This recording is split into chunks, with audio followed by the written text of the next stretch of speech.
It was so hot this weekend, like mid 90s, people indoors enjoying the Parks Casino in hot, hot weather, and it will be all summer long. The open air Liberty Bell Beer Garden, the Parks Grill Steakhouse, Bamboo Noodle House, just a couple of the outstanding restaurants.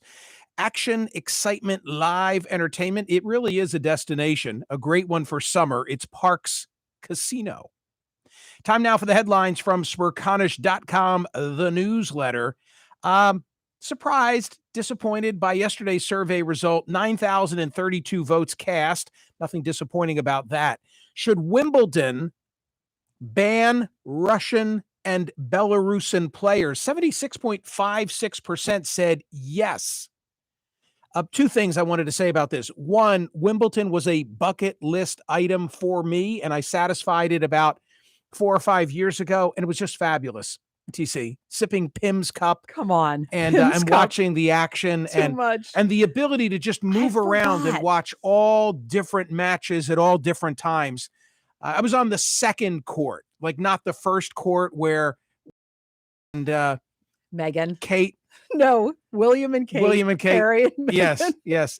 Me after having the briefing that I just had from Tina Brown last Friday. 76% and change who say, yeah, ban those tennis players.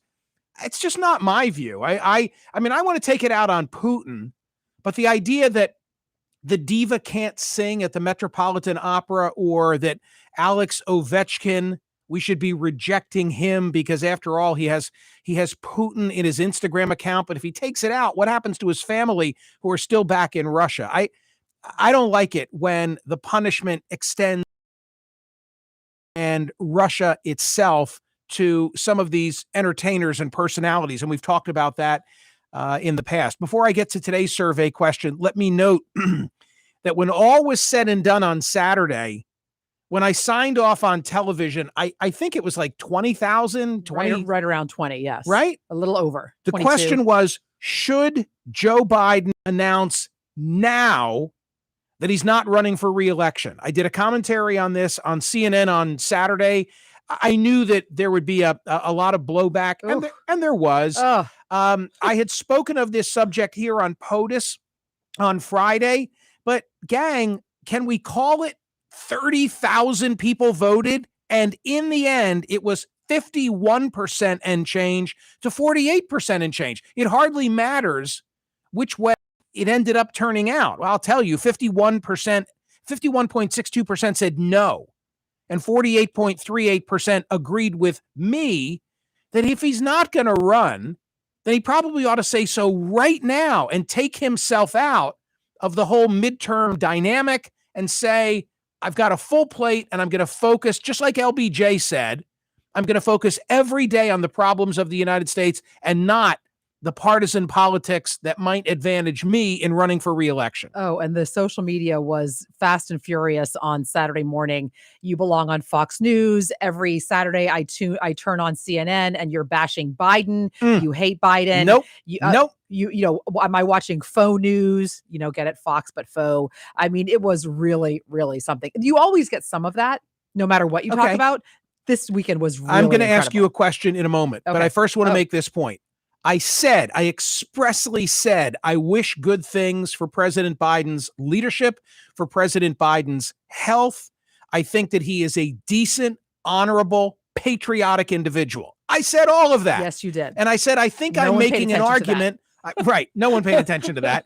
Not the least of which were the Biden White House. But I said, I'm making an argument that I think is in his best interest. Here's the question, though, for you, TC. Oh, no. Question for me. From the social media on Saturday that pertained to the question, should Joe Biden announce now that he is not running for reelection? Was the social media divided 51-48? No. The social media was absolutely for Joe Biden staying and that you shouldn't even be talking about it. Right. In other words, based on social media, what would you have believed the result to be? The result would have been 99%. Exactly. 0. Yeah. But doesn't that speak to a lot of what Elon Musk says about who's on Twitter and the outsized influence that because you can imagine all that social media, if I paid attention to it, Like I like talking about it, but if I guided my behavior based on it, Right. I'd never say anything. Well, and interestingly, so if you take the time to go to smerconish.com and vote on the survey question, perhaps you are more nuanced, and that's where Right. that vote came in. Yes. Interesting. That is my observation about Twitter and our survey results. I'm going to just go to the story that we have from the Washington Post, as long as I'm making reference to Biden and will he, won't he in 2024. The Washington Post periodically ranks both the Democratic and Republican candidates. Who's most likely? What's the ranking? Here are the top 4 on the Republican side for 2024. Coming in at number 4, Nikki Haley. Haley, perhaps the biggest boom or bust candidate on the list. She has shown real political talent, but she also tops the ranks of Republicans who severely misplayed their hands, or more likely said what she actually thought after January 6th of 2021. They put Haley in the number 4 position. Mike Pence is the number 3 position. Pence, of course, today in Georgia for Kemp. Kemp is going to win. I think, Pence wants to be on the side of a winner. I noticed that Pence didn't come into Pennsylvania and pick sides as between Oz and McCormick. So, this is a layup if you want to say that, hey, I endorsed Governor Kemp and he won. And guess what, Trump, you lost this one. Pence at number 3, DeSantis at number 2, Donald Trump still in the number 1 position. The really, really big question is whether Trump runs.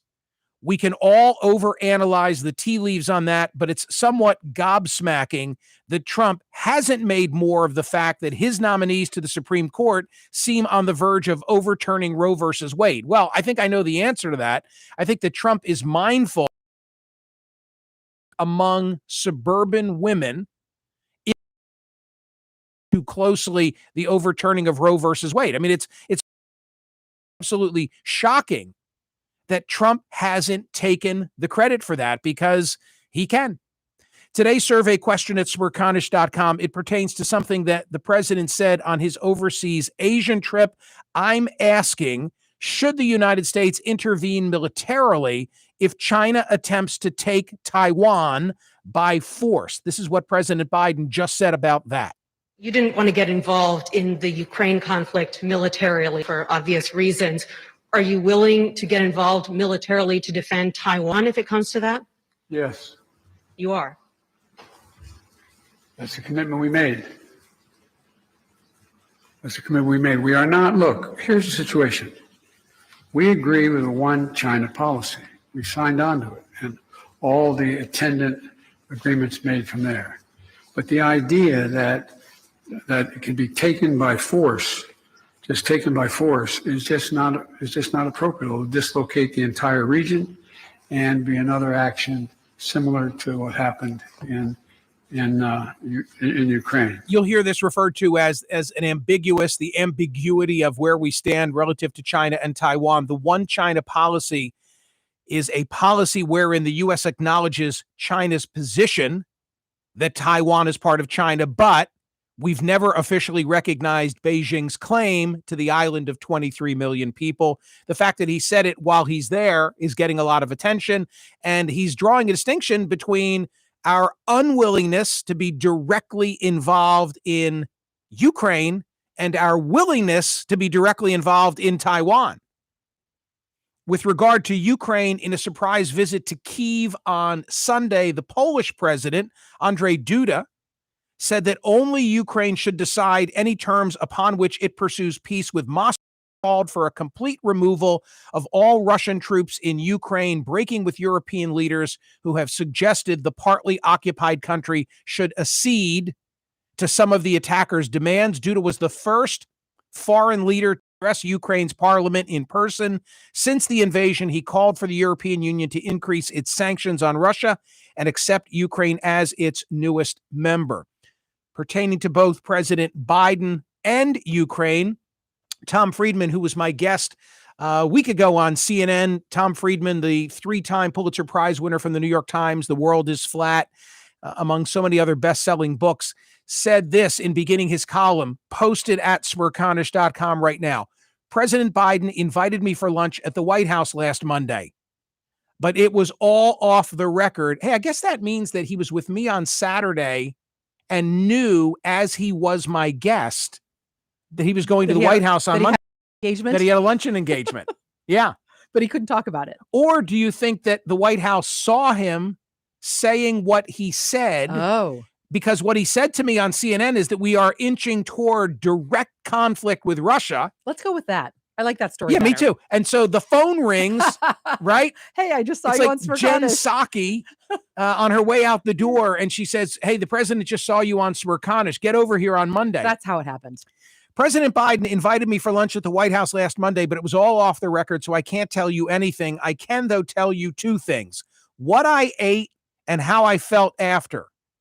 I ate a tuna salad sandwich with tomato on whole wheat bread with a bowl of mixed fruit and a chocolate milkshake for dessert that was so good it should have been against the law.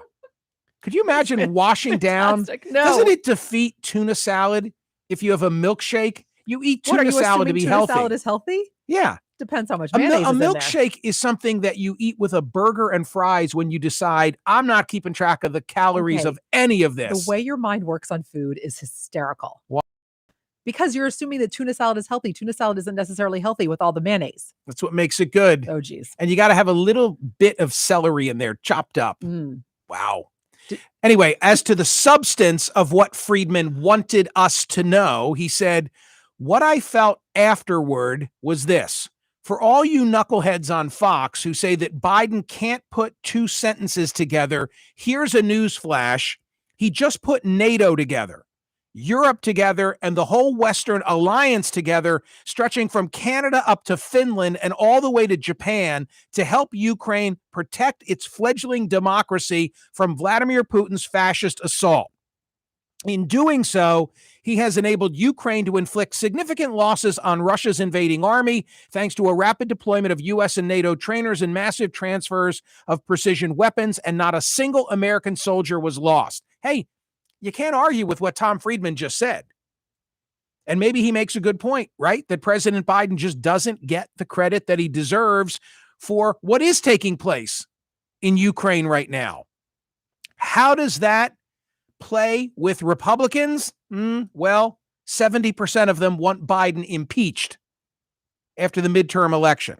Almost 70%, of course, the story's in the newsletter today, and it's there at Smerconish.com. Almost 70% of Republican voters say the House of Representatives should impeach President Joe Biden if their party takes over the chamber in the 2022 midterms. That is double the number of other Americans. If you're wondering, you need Section 4, which is Article 2 of the Constitution, high crimes and misdemeanors. We just went through this twice with Trump.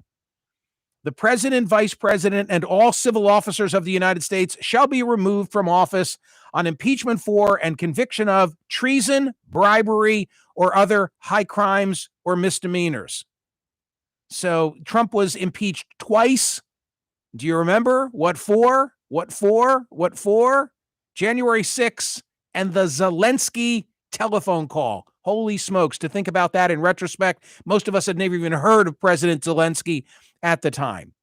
Okay, in other political news, John Fetterman, the Democratic nominee for the U.S. Senate, home from the hospital. We wish him Godspeed. Hope that he's 100%. By the way, I keep coming to this part of the story about his stroke, which says that he had suffered a stroke which caused no cognitive damage. Do we know if it caused any physical damage? You know, people who suffer strokes sometimes. It seems that he's going to have a full recovery if that's your answer. I mean, by definition, there was a physical aspect to the stroke itself. He seemed to be walking fine. He seemed to be talking fine. There wasn't any slack in his jaw. You know, the sort of sometimes when you see someone, you're like, oh, I wonder if they had a stroke. So I'm sure time will tell about that. But I think people are most concerned with cognitive because they need him to be able to do his job if that's what he's going to continue doing. On the Republican side, we're nowhere near resolution other than to say that Dr. Oz still leads Dave McCormick. It seemed last week like they were ships about to pass in the night, almost like when now President Biden overtook then President Trump the Saturday after the presidential election in 2020 in Pennsylvania. You know, the red mirage and the blue wave. The blue wave finally caught up to Trump in Pennsylvania, putting Biden over the top in winning the 2020 election. And now I'm not so sure. Now I'm not so sure. The McCormick people point out that they fare better than Oz on the absentee balloting. But the question is, how many are left to be counted? And nobody seems to know for sure. It's going to go to a recount. The Associated Press has said that they will not announce a winner until after the recount takes place. There's also a late developing issue where the McCormick campaign is pushing for undated mail-in ballots to be counted following a court ruling in a different election that came down from the Third Circuit. That's the Federal Court of Appeals, which sits in Philadelphia, last Friday. I would just point out that all the ballots came in by election day. The issue is not whether they were received on time, but whether the voters in filling them out properly listed the date they'd filled the ballot out. And the Third Circuit said that's not a justification for tossing a ballot. Are saying, oh, we want that to apply to our election as well. Notice this, a neck and neck race in Pennsylvania coming down to absentee ballots. What is missing? Neither side is saying anything about fraud. Neither side is saying anything about fraud. It's the same people, the same machinery, the same rules and regulations as what went on in the 2020 campaign. Of course, Election Day is tomorrow in Georgia and in Alabama and in some other places, but all eyes are on Georgia, where it looks like Trump's endorsed candidate, Sonny Perdue, is going to lose to Governor Kemp in a reelection. He'll then face Stacey Abrams. Brad Raffensperger is the more interesting race. What's going to happen with Raffensperger and whether he'll hang on as Secretary of State, we don't know. Mo Brooks in Alabama, running for the Senate. It's a three-way race. Trump withdrew his endorsement from Brooks, a move that dropped the MAGA stalwart Brooks to a distant third place in the primary. But now, because of what's taking place with Katie Britt and Mike Durant, all of a sudden there might be a path for Brooks, who is ascending. So don't count him out yet. Trump spent the whole weekend on Truth Social, which is his social media platform, railing against rhinos, some of those whose names I've just mentioned, and also buying into a conspiracy theory.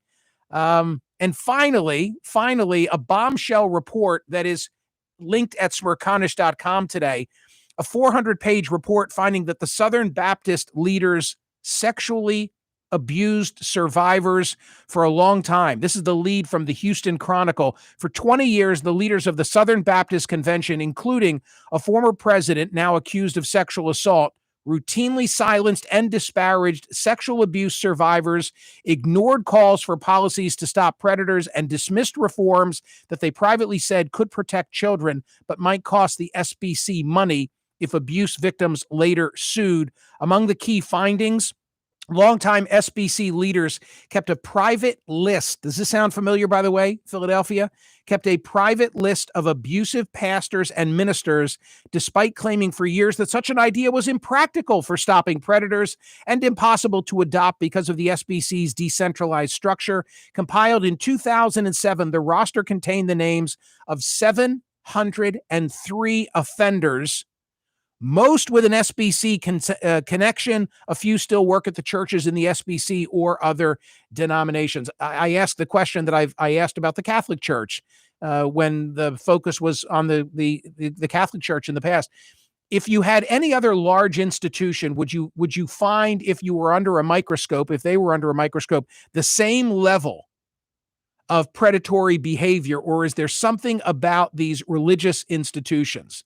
Now, in the case of the Catholic Church, not everybody, but some people tried to say, well, it's because only men can serve as priests, and by definition, you're excluding a whole host of the population. That's not the case with the SBC, but it still begs my age-old question, which is, apply that lens to any other institution. Would you find the same level of misconduct? This would have made for a good survey question, maybe tomorrow. Or is there something about the religious affiliated entities?